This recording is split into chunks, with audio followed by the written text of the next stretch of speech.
Hi, what I've got here is a Lambda LQ-521 power supply. And yes, you can see that this unit is rather beat up and dirty. I bought it on eBay for a pretty decent price, and it was listed as non-working.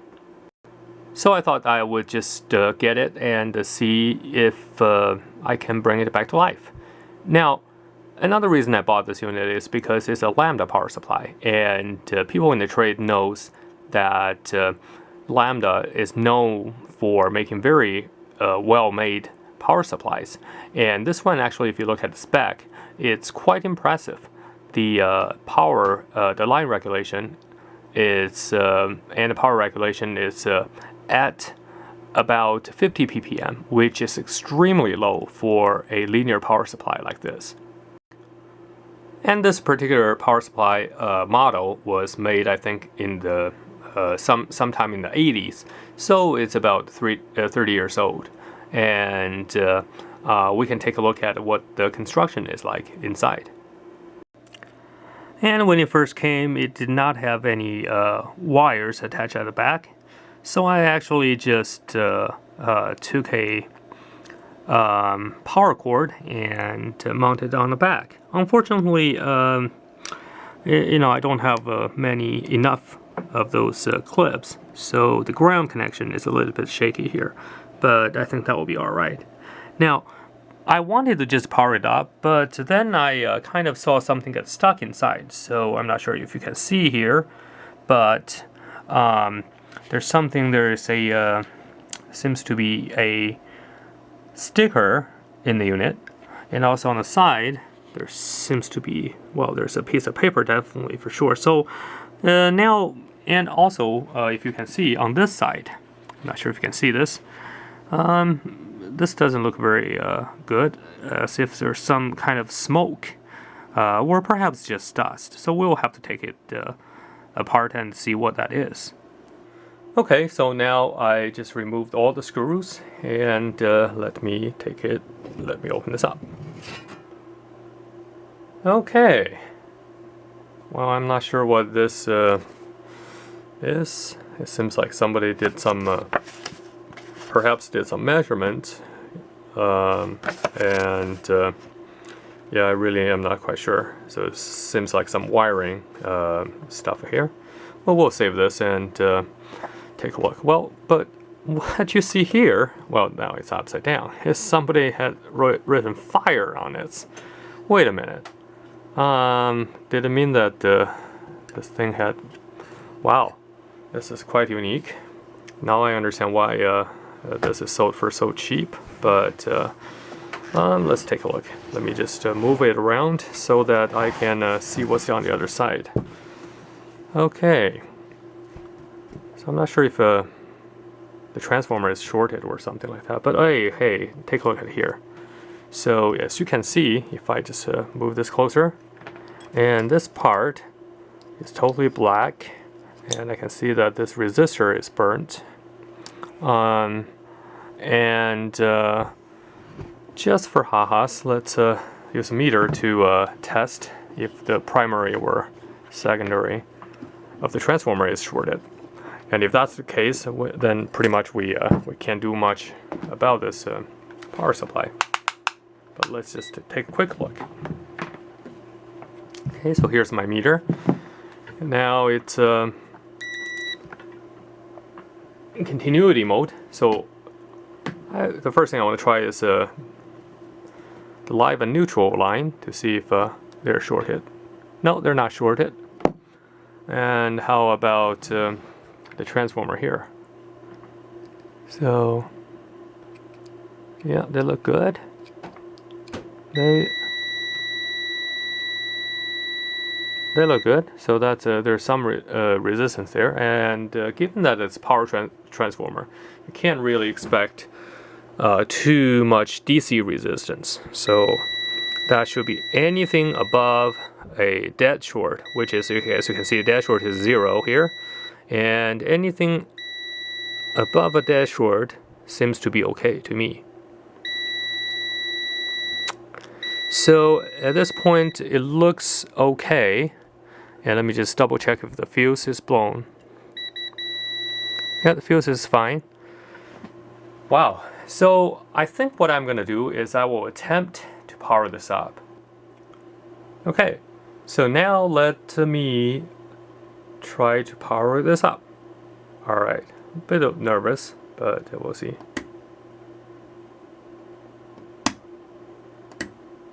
Alright, nothing seems to happen. So it doesn't seem to be much going on here, which is very interesting. This unit has a LED, a 7-segment LED display, so it should have light up, but obviously it didn't. So, which means the power going to this portion of the circuit is somehow, not working, or something's drastically wrong. So we have to investigate a little bit further. And I'm not sure what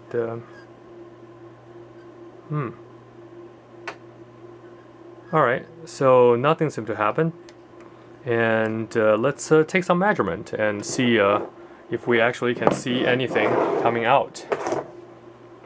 So then we know whether we're not but definitely the fuse was not blown, so you will see that. Alright, so now let me start from here. Oh, okay, so it's 40. 40 is coming out here. And if I just try to adjust it, nothing is happening, which made me believe that something is wrong with the pass transistor. At least that's a very, very possible culprit. So, okay. So let me see, and that makes sense because when I look at this burned resistor here, it's sitting at the output, and I'm guessing it's if the resistor is burned, the whole power is gonna be coming to the sorry, not the power, the full input voltage gonna be appearing on the output rail, and if these two, I assume this is just a small value resistor, which we can verify after I power it off. But if there's something going on with this unit causing the output voltage to go extremely high, then when both of these, the coarse and the fine adjustments pots are turned off, then potentially you're just going to subject this little resistor to the full output voltage. So I think that's could happen. At least that's what I think. So let me power this down, and let me try to feel this.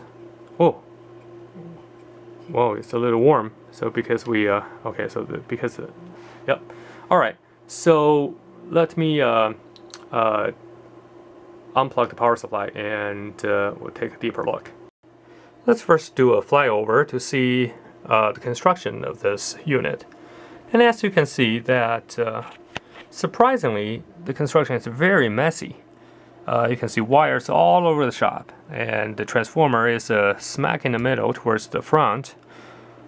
And then you can see here is the main filter. I assume that's the main filter cap. And you have some transistor here, and the transistor sitting in the back. So on this side, it's pretty clean. And here is that the coarse and fine-tuning pot.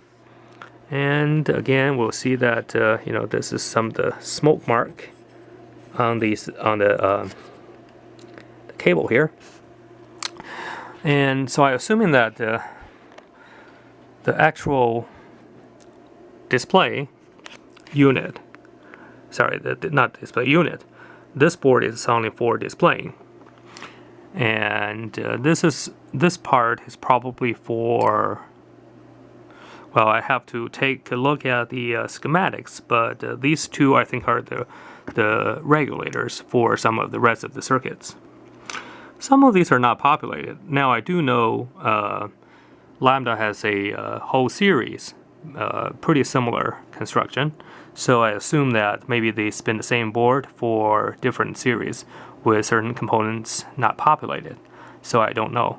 But other than that, I think that's pretty much the construction. Now I need to just figure out how to take this thing apart. Okay, I just managed to loosen the heatsink, and actually I was hoping that this board, after it came out, it would somehow the rest of the stuff would come out, but it looks like everything, I have to pretty much take everything apart before I can fully disassemble this unit. Now, before I even get started, I just want to comment on something. Look, so here we have a little, we have a filter capacitor hidden back here, and there's no way to be serviced. And this thing, there's a TO3 device is right near where that the power supply, mains power is coming in, and the mains power is right, on this strip, connection strip, along with the outputs. So it's quite messy. But on the other hand, this is a rack mount unit, so it's designed to be that it's tucked away, and once you set it up, you never need to move it again. So we'll have to take a look at these transistors. But I actually just noticed that we have a transistor right here. I'm not sure if you can see this. So this one right here. So that's the one we can measure right now. And let's take a look at what it's doing. So right now my hand is holding the camera because I don't really have a good angle to have this put down. So let's take a look. I'm still on continuity mode. Oh wait, so this too looks shorted. But sometimes it's not really shorted. It's just the way that if it's a oh, this looks shorted too. So I wonder if this actually is the transistor that has any problem with it, but I wouldn't be able to know because right now I can't even tell the part number.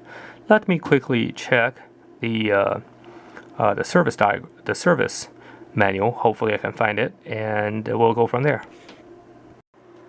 I just downloaded the manual from the internet, and it does look like we have a complete manual, and I just highlighted the place where that burnt resistor is R11. So let's take a look at the part number here. R11 for our model, which is LQ-521. R11 is a 182 ohm resistor. So let me first measure that to make sure that we at least that one is still okay. I mean, just by looking at it, it's burnt a little bit, but I'm thinking it probably is not any material damage to it. So let's take a look. Okay, so we have the meter here, and this is the one. Alright, so it's a 167. So even though it's not 168, even though it's not spot on, but I wouldn't worry too much about it. So now, but there's still another question. Even though we know, well, we measure that this transistor back here is shorted somehow. Well, at least it looks like it's shorted. So we need to, I need to kind of disassemble that and take a look. But it still doesn't answer the question why we don't have any power on the front panel. So what I'm going to do is I'm going to power it up right now and do a few more measurements. So the first thing I want to do is measure the output of the regulator. And as you can see, the regulator here at the bottom, this one output plus 5 volts, okay? And the regulator up here, this one output 11.7. So first of all, we want to check if these regulators are any good. And let me power it up, and I will do the measure, and we'll read off the meter here. Okay, so now I turned on the power supply, and this is the regulator on the top, at the bottom. We would expect that to be 5 volts. Okay, let's see if it's 5 volts. It's not 5 volts. Oh, did I measure it wrong? No. Here we go. So this is a 5 volts. That's the regulator at the bottom. And the up one is 11.7, something like that. Let's see, 11.7. And 12 volts. So that roughly is okay. And we want to just measure the voltage across this poor resistor here. And right now we're measuring 0.3 volts. So that should stay pretty cool. And a while ago when I first turned it on, well, when it was warm, it's because both of these are turned down to almost 0. And well, the output voltage is sitting at 40 volts. So that's why that resistor get burned. Okay, so far so good. And let's take a look at what we got across these 2 legs of the transistor. And we should see something, which we don't, which means that most likely, well, yeah, most likely this resistor, this transistor is shot. But we need to take a better look at that once we take this portion apart. And so let me just do a couple of other measurements while we're here. So yep, so the main the unregulated voltage right now is sitting at 42.6 volts. So the output, and conveniently also, sits right there. So that makes me believe that you know, some of the at least one of the past transistors were blown. But we have to take it out of the circuit and to make that conclusion. And I just lifted the one wire off this transistor, and no, it's not shorted. And actually, I just realized here's another transistor. So I lifted the base for this transistor too, and it's not shorted either. So we'll have to dig a little deeper, as there are many more transistors here. As you can see that we have 2 more here and another one on this side. So unfortunately we have to keep tracing this to see which transistor failed. After I took the front panel off, now it became more clear what this note was. So if you take a look, somebody actually had a go at it, and all these wires are were actually desoldered. So it basically says 28 is red, you know, so that's the color of these wires corresponding to whatever it is here. So I'm tempted to solder those back to see what symptoms I got. Check out this, guys. Now she is back to life. So let's take a quick look and to see if we can get any voltages, not just the display. And if you remember last time I mentioned that, actually that was a few days ago, I mentioned that the display seemed to be disconnected, and that's actually a separate issue compared to the voltage output stuck at the 40 volts level. And so now you can see actually this is working perfectly. I think the display was rated for 2% plus and minus, so I'm not bothered. I won't bother to calibrate that.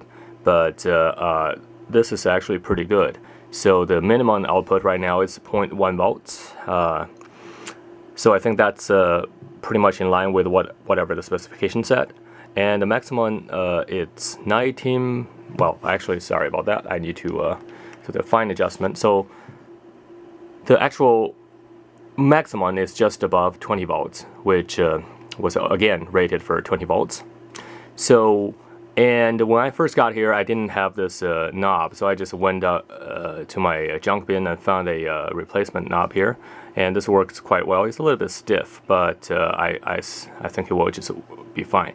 So now let's take a look at what the current, rated current is. So for that, I'm gonna first turn down the voltage, and I'm just gonna switch this to the current mode. Amp. So I'm going to do 10 amp here, and the reason I turn it down is because the output has a capacitor, and so the first time you short this output, you're going to discharge through the external circuit. So by turning down the voltage first, you guarantee that the capacitor is sufficiently discharged, so it doesn't damage anything. Anyway, so now let's minimize this. So I turn up the voltage. Now you can see it's a 0.001, so nothing's flowing. So now I gradually turn up my current. As you can see that the current is started to tick up. So, and this one is rated for 3 amps, I believe. So let's see if we can get there. Yep. Actually, it's rated for 3.5, I think. So perfect.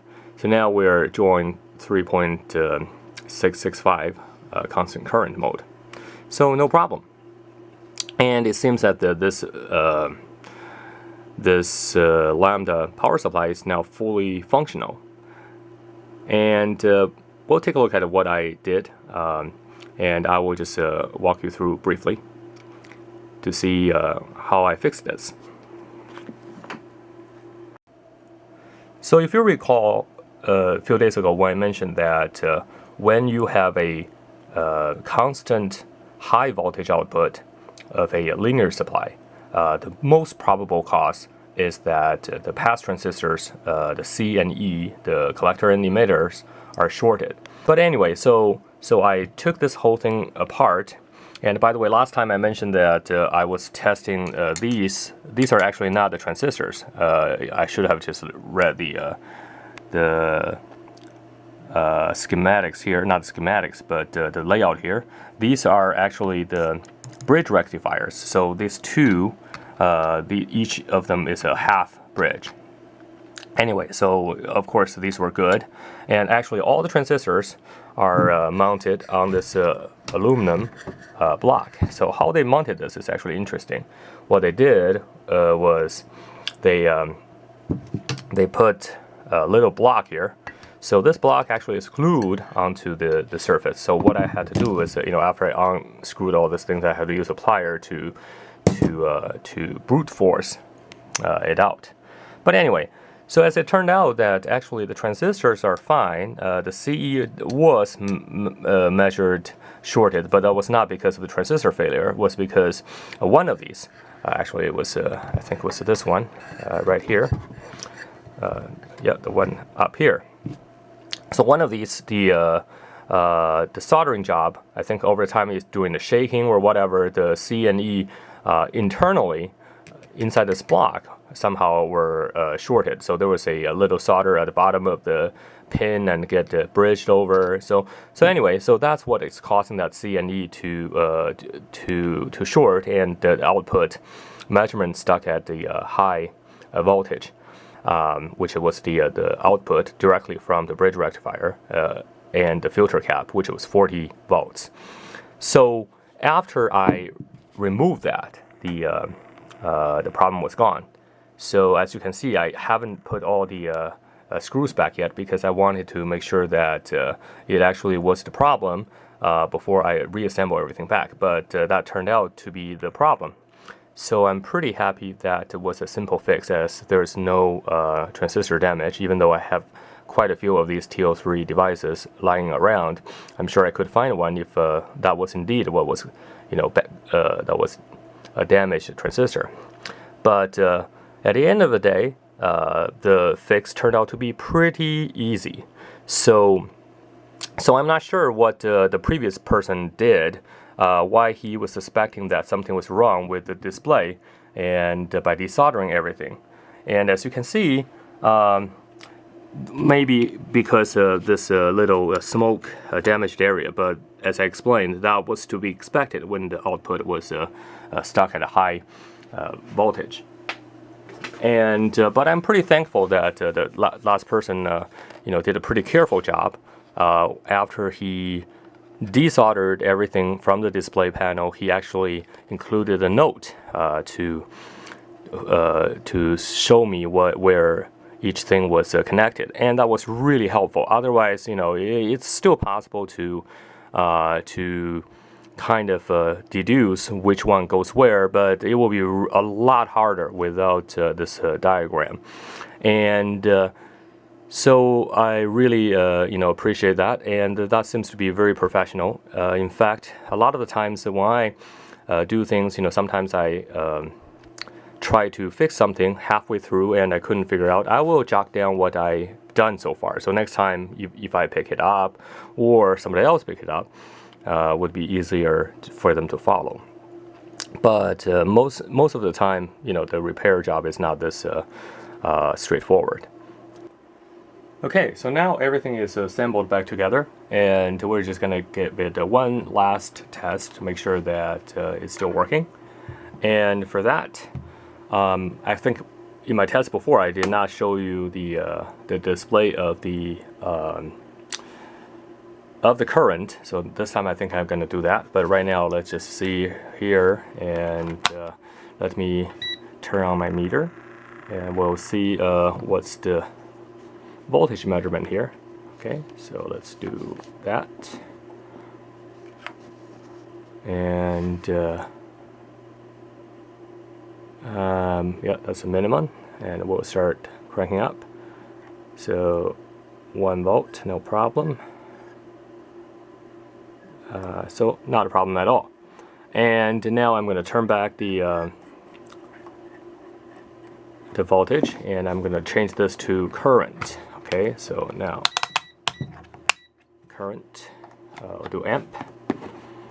And now let's see, I will turn the current limit to the lowest, and we'll start from here. Okay, so now at the same time I'm going to turn this to current, so now this shows amp instead of volt. Alright, so there's no current right now, and I'm going to gradually I'm first going to turn this up so that the burden voltage won't come into play, and I'm going to start turning up the current limit.